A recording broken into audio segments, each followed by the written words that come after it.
Wait. Give it a minute. If you can, Okay, begin.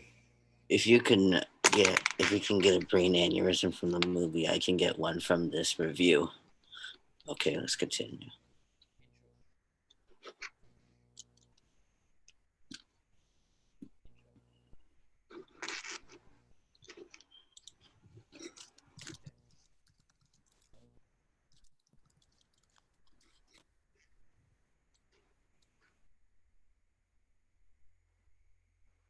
Number 9. If I get a brain aneurysm as the result of this review, can I hold the filmmaker's response? At this point, I realize who the Phantom Menace is. No, it's not Jorge. It's Qui-Gon Jinn. His character is totally baffling to me, and I mean, he's just wrong. It's Palpatine, as we can see. Okay, continue. Not know why he's in this movie. If you ask me, Qui-Gon Jinn and Obi-Wan Kenobi should have been combined to form a new character called Obi-Wan Kenobi. Oh, that's not a valid piece of film criticism, since you're just saying what you want instead of saying if they had Qui-Gon Jinn, I think he should have been in this movie more. He should have had a relationship with Anakin more, so that would flesh out his character more. You know, his character would have to be fundamentally wrong in order for you to justify leaving him out of the movie. So something like Admiral Holdo. Okay, continue. Obi-Wan should have been the younger, eager, adventurous Jedi who found Anakin, formed a bond with him, and then really wanted to train him in the Jedi arts when Yoda told him no. Instead, Obi-Wan, who seemed totally irritated with Anakin the whole movie, suddenly wants to train him at the end, only because Qui-Gon said to. Well, that's just what you want. And anyways,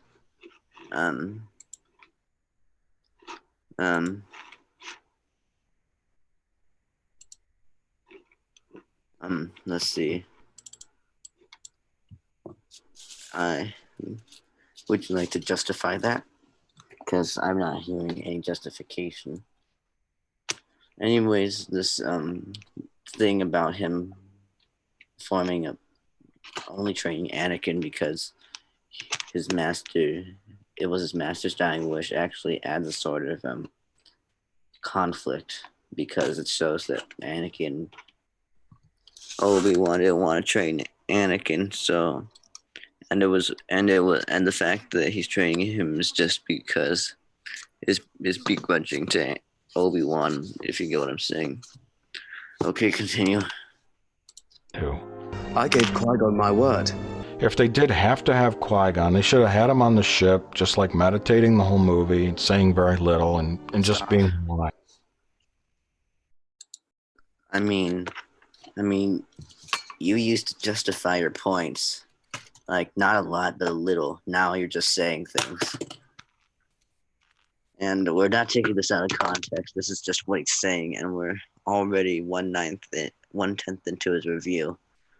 Okay, let's continue. Then when Qui-Gon dies, Obi-Wan is left to move on without an older, wiser voice of reason, thus setting the stage for a poorly trained Anakin. Again, it's like poetry. If they rhyme. Well, I mean, Anakin is the chosen one, so, you know, it's not that he's poorly trained, it's that he doesn't know how to control his powers. And that's a pretty interesting conflict, because in the second movie, Obi-Wan really doesn't care for Anakin, but in the third movie, he cares for him too much, and that causes some emotion to be built. A lot, actually. You know, but I guess Plinkett's fan fiction is like gospel, so we shouldn't question it. Okay. Yeah, George, that's true. But the only thing poetic here is that I was vomiting. I'm gonna say right off the bat that I don't know why people take this review seriously, as it's obviously not meant to be taken seriously. But I guess justification is gay, right? Justification and examples are the big gay. Okay, continue. In stanzas. I don't even know what that means.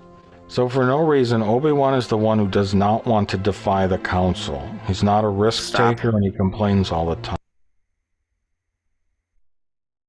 Well, I mean, younger people are more likely to follow rules because, well, I mean, he's young and all he's been exposed to is the Jedi doctrine, and he still doesn't have and he still hasn't been taught to fully comprehend it. But Qui-Gon, seeing the Jedi doctrine, disagrees with it. I mean, younger people aren't going to be more susceptible to falling because they're more innocent, well, as the older people who know more can see more flaws and don't see things in black and white. And that's why Qui-Gon is how he is, and one of the reasons why he's such a great character is because he's kind,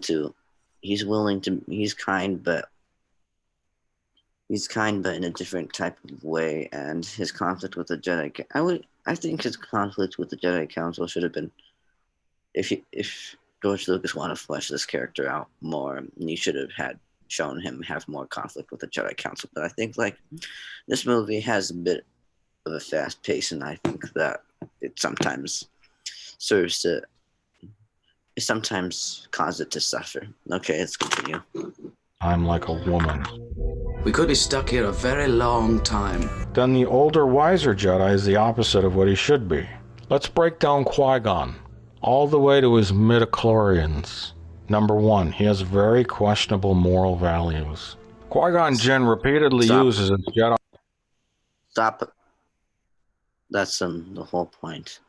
He's supposed to not see the Jedi is perfect and has his own moral code where he's willing to sort of do things that most would be considered morally questionable, but he's not supposed to do things that are outright morally bad.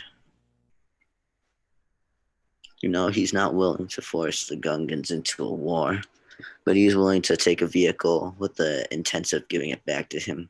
Little note for the next bit. Qui-Gon also doesn't steal from Watto, but he's willing to give him money. Okay.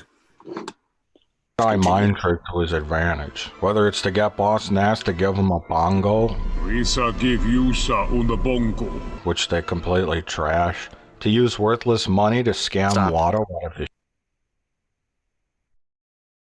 Okay, but he doesn't force him into war, and this money is all they have, and it's pretty valuable. So I think it's like, I think this is supposed to show that Qui-Gon isn't just a perfect character, and all characters have to be perfect, don't they, Diego? Obviously, for the better the character, better movie. That's why Rey is such a good protagonist. Okay, let's continue. Chip parts? Credits will do fine. Or to fix a legitimate bet to his advantage. It's generally wrong to do these things, wouldn't you say? Stop. I mean, it's wrong, but it's not outright morally bad.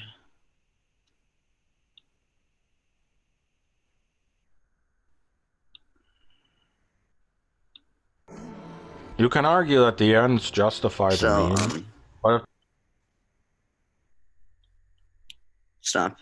That's a very popular facet of the SCP Foundation, the ends justifying the means.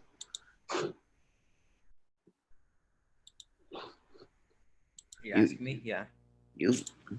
And I think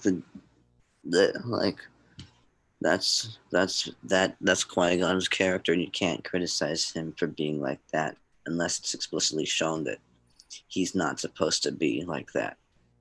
And I think it showed this movie shows that he has some trouble with the Jedi Council being as wise and as knowledgeable as he is. Plus, he does some good things, like he saves Jar Jar and he saves Anakin and he saves, you know, that dice roll might not be wrong, objective might be wrong morally, but it is ultimately the right thing to do. Okay. That's the case, then why didn't Qui-Gon just steal the part from Watto? He could sneak in the middle of the night and just take the part. Well, he's not willing to steal or without the intention of giving back, you know. He would have probably given back the bongo, and he's like, he does have limits, and stealing is probably the limit for him. In fact, that is a limit, because he's saying, like, they will do fine, and then Watto says they won't, but, you know.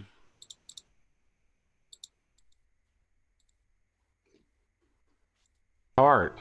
Or take it by force. And I don't mean that kind of force. I mean choke Watto while... That's not how a Jedi operates. He's not really, content with taking it. He's just, like, if someone offers to pay you with Chinese money, I would have, and you don't accept, so you just decide. I mean, he's still giving you something of worth, but it's not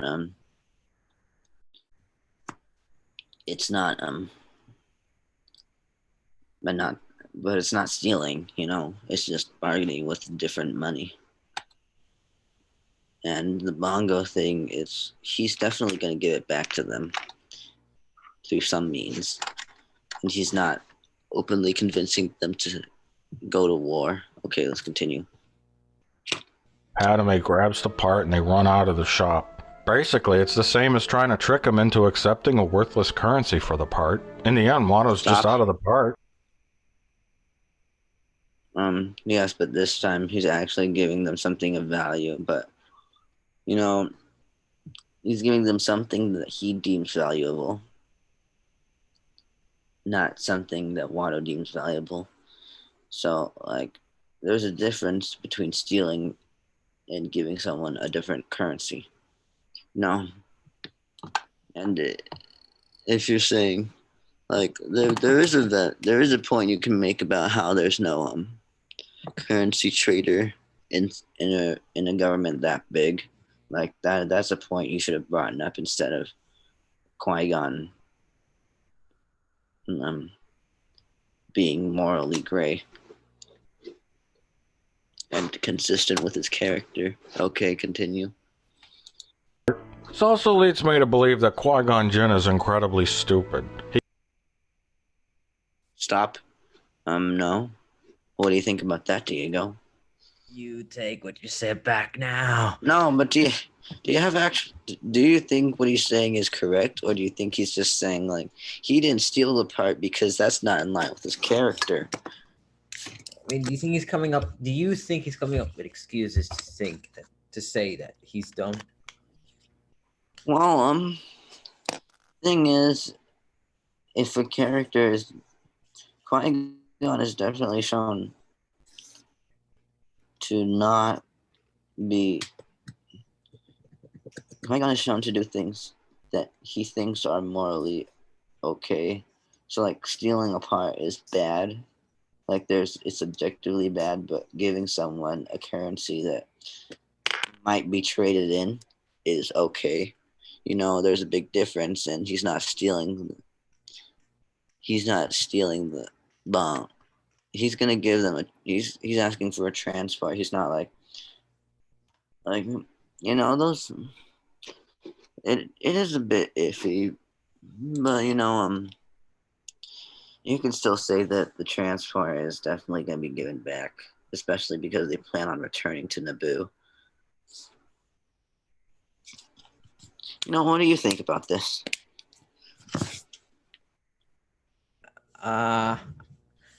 What should I say?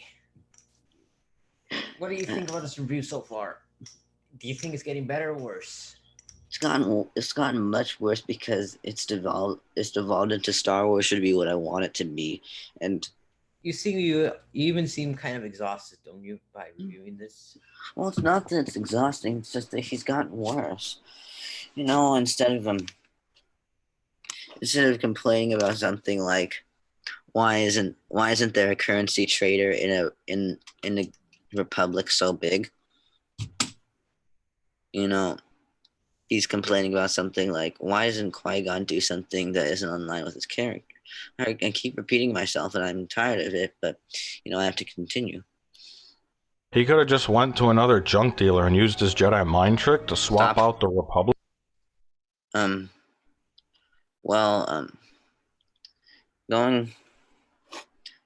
be hard to find it. He sticks with this junk dealer because it's gonna be pretty hard to find another junk dealer. You know, it's like finding 10 auto. It's like finding 10 restaurants that serve burgers or 10 tire shops. You know, those things aren't very common. And Lucas doesn't explicitly say there's a bunch of them. So, wait, does he? Plus, looking for the other ones is gonna take time. Okay, let's continue. Public credits for money that Watto would take. In fact, when they arrive in town, he says, We'll try one of the smaller dealers. Stop. Smaller dealers. Well, that's because the big dealers are going to be more conspicuous, and the queen is already there.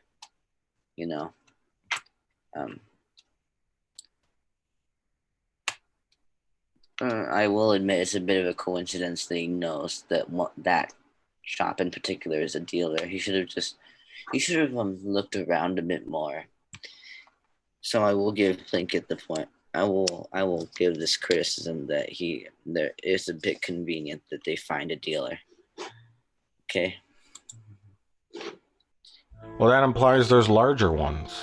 Watto tells him he's the only guy in town who's got the part. And no one else has a T14 hyperdrive, I promise you that. Well, either Watto is using an older-than-dirt sales tactic, or Qui-Gon can really pick out which shop to go to randomly. Oh, wait. I guess midichlorians told him where to go so they could find... That's a bit of a convenience. Are you an angel? That's a bit of a convenience, I will admit that, but it's not like... You literally had to point it out. And also, there's not enough time. You think they're just gonna search every single shop in order to find one, in order to find a dealer? They already know what they want. Plus, he said, I don't think Watto's the type of person who would lie. So I think it's more like, yeah, it's a bit of a convenience. I will admit that. Convenience aren't bad in themselves. It's just when there are too many of them.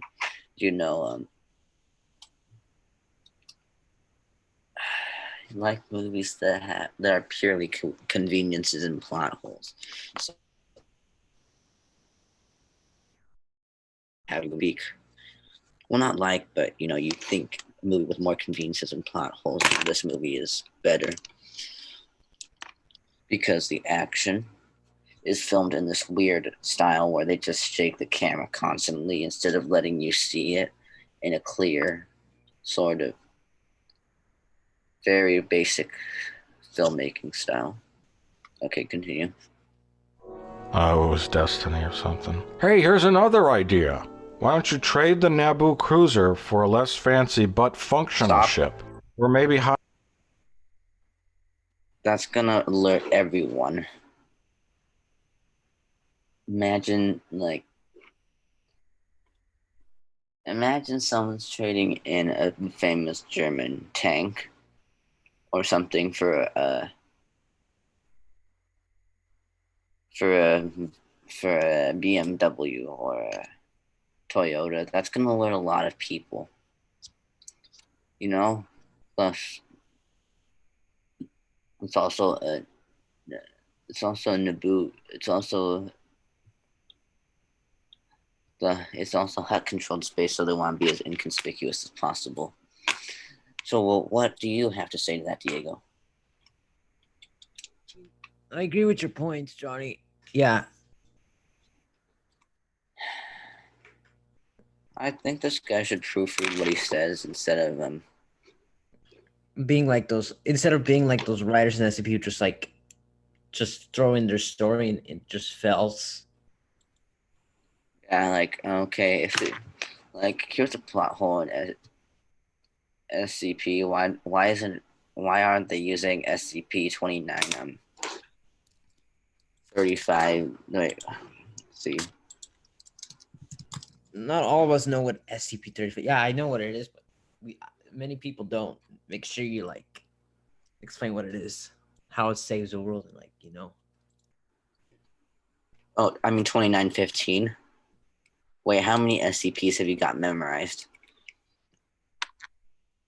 You mean like the brief description, maybe the famous ones and a couple less famous one I just came across.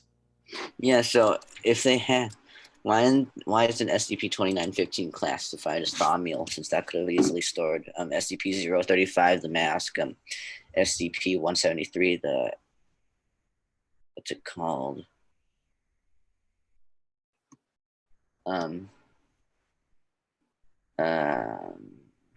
Sculpture, or SCP-682, the reptile. It could have stored a lot of creatures, but they didn't think about this. It's like the one SCP the Foundation wants to destroy.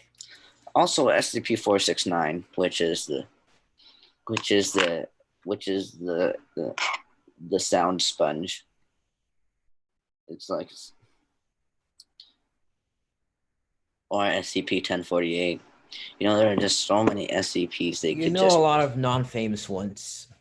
I don't know that many non-famous ones. I don't know I mean, maybe they're a little bit popular, but they're not 173, 096, 682, 049. They're not like that. Or SCP-231 is pretty famous, and SCP-2317 is actually a callback to that one, since since 231 is obviously in the name, and 7 is the seventh seal. What's actually interesting? As 756. When you made that typo, I actually searched it up. It was actually kind of interesting. Yeah, I meant to say the infinite cakes, but then I looked at 757, and that's the fruit. Well, wait a second. Did we just get distracted for a moment? Yeah, we got heavily distracted. Let's get back on. Yeah, anyways, our point was we can do another podcast on all about SCPs next. Yeah, the Secure and Contained podcast. Now and then promise more when you get to Coruscant. Sound familiar? Give me give me 3 minutes. I'll be right back. Just keep talking. That was different. They were specifically looking for someone less conspicuous. And it was very obvious that they were not looking for attention. So there's that, and there's also the fact that they can't just take water to Coruscant, because there's nothing that's in the heart of the Empire, and they already Han was a smuggler and Wada was a junk trader, so very different. I think they could have, and it's no guarantee that they'll keep up their promise, and since that mind trick would have been a bit suspicious. There are just so many points I could say. I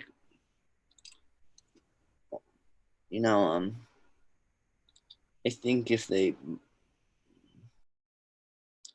I saw a good point somewhere. I forget whose name it was, but a little thing they could, actually no. Trading Jar Jar for Anakin would have been bad because Jar Jar is was a bit iffy as a worker, but you know.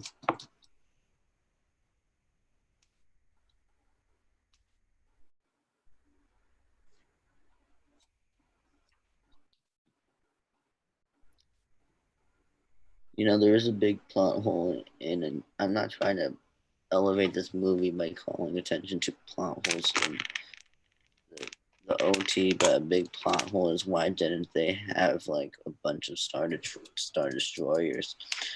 They're super Death Star, you know, some actual protection instead of just a weak instead of just a few TIE fighters. That would have definitely helped.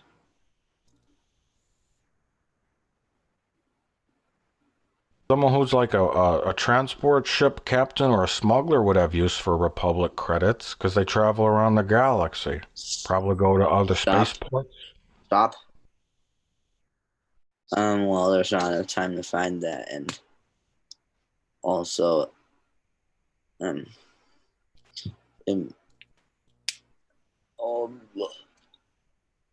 so there's no guarantee of that. Plus, they can't just leave their ship behind. That's probably something.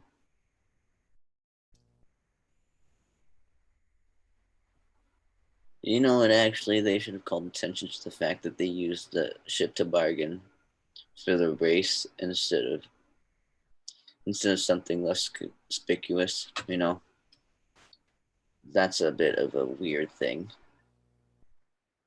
I will admit that. Why they didn't use something else, or the fact that the Huts didn't call attention to them, that is a bit weird, because they should have known. Okay. You know, makes sense. But instead of using like the most common sense approach.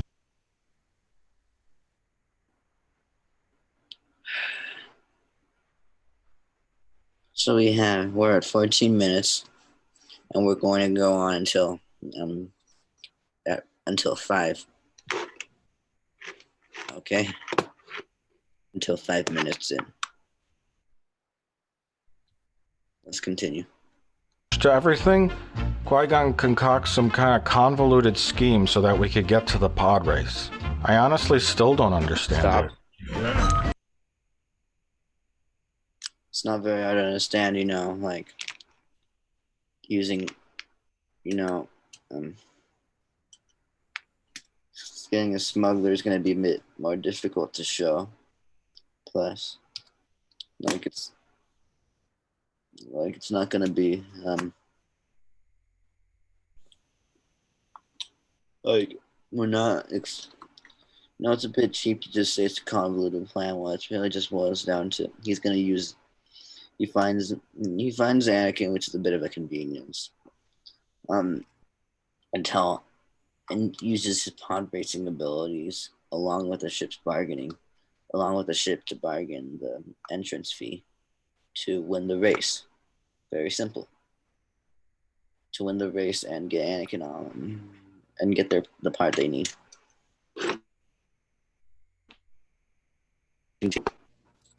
My ship will be the entry fee. What would the boy ride?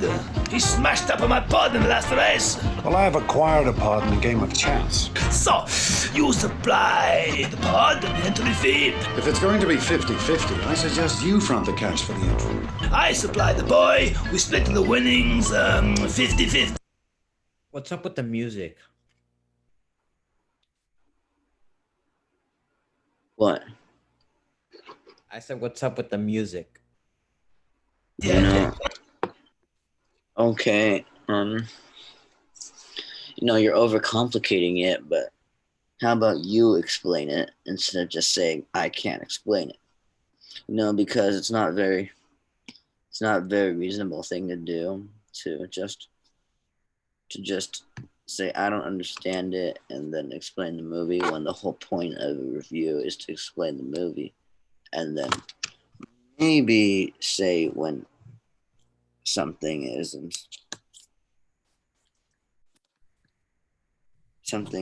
complicated, but like if you explain it yourself, people will.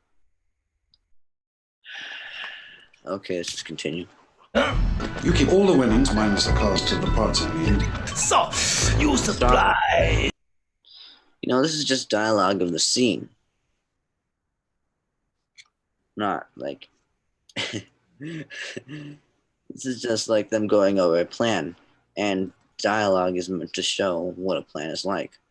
You know, that's a very basic rule. You know, it's exposition, right? I mean, not exposition in and of itself is not bad, but if it's used too much, it can be bad. You know, I believe that just explaining the plot, just letting them explain the plot isn't the best thing to do. Okay, let's continue. We lose. You keep my ship. Who was betting what? Stop. That gets more complicated. Okay, so the pot is the entrance fee.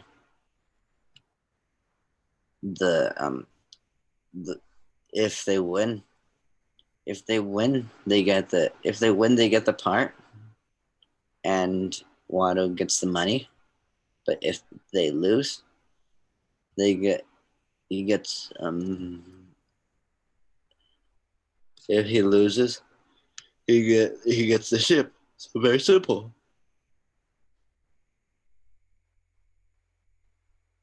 Complicated later when the bet changes. I'll take that bet. I'll wager my new racing pod against, say, Well, the boy in his mouth. no pod. Okay, so let's see. I think let's see. So I think, like, what do you have to say to this scene, Diego? I don't know.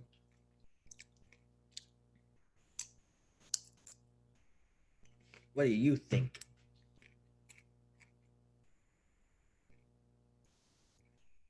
Johnny? Johnny? Oh. Is worth 2 slaves. Johnny?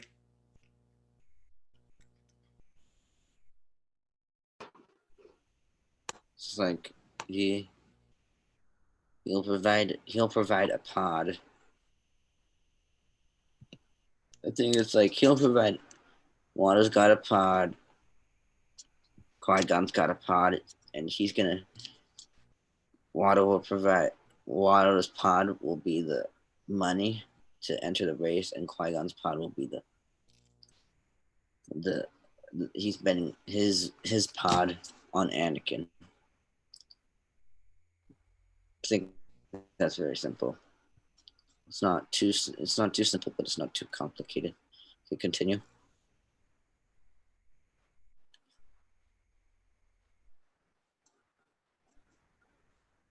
The boy then.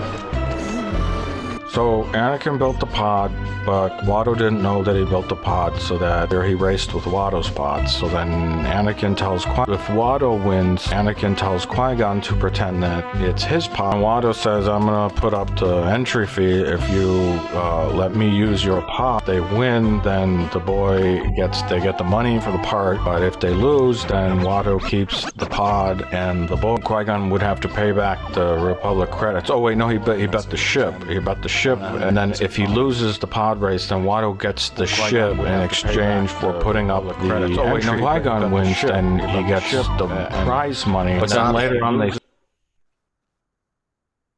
Is that You think really that's driving you crazy?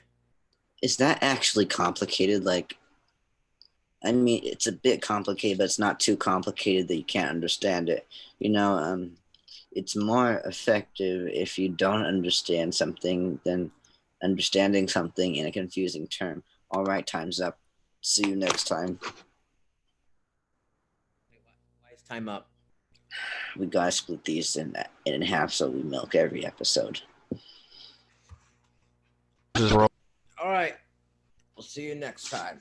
What do you have to say before we go? The most boringest one.